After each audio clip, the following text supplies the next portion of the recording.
Okay, with the duality dungeon being as high value as it is with all of the good loot and good weapons that you can get, things like the Lingering Dread can roll with blinding grenades, auto-loading, and chill clip.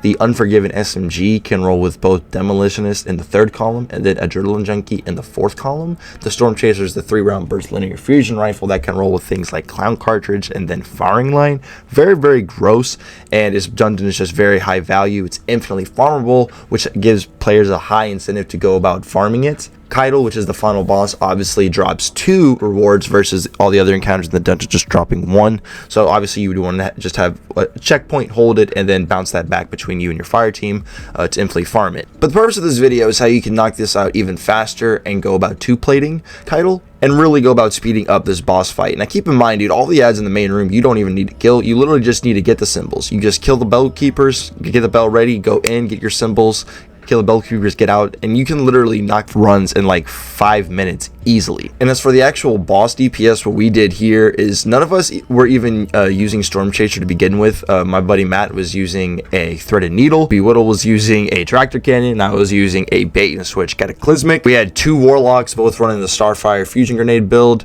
and then we had a Bonk Solar Titan running around, spawning solar wells, applying Tractor Cannon debuff for us using the linears. We also did have a well for each bell, for each like form of damage, and we would occasionally have Radiant be procced and or Font of Might. When you're actually doing damage, you do want to stand like almost directly in front of Caiatl just to have the easiest line of sight with your linear shots, especially if you're using things like 4 times the charm. Cabal enemies can be a little bit tricky with their crit spots, but once you find the sweet spot, it's very easy to hit consistently, and that's going to be the main thing that allows you to 2-plate her.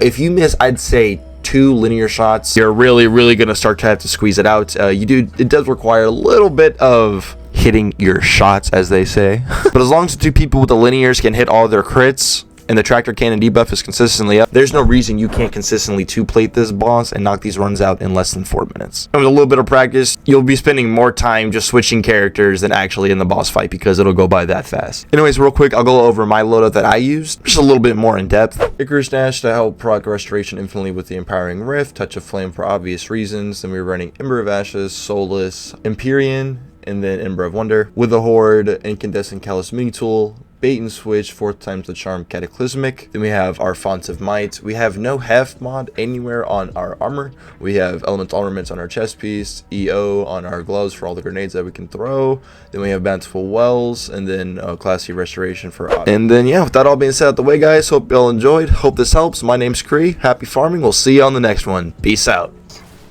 So much shit being stacked there. Oh, I thought she wasn't gonna stomp, bro. I was worried.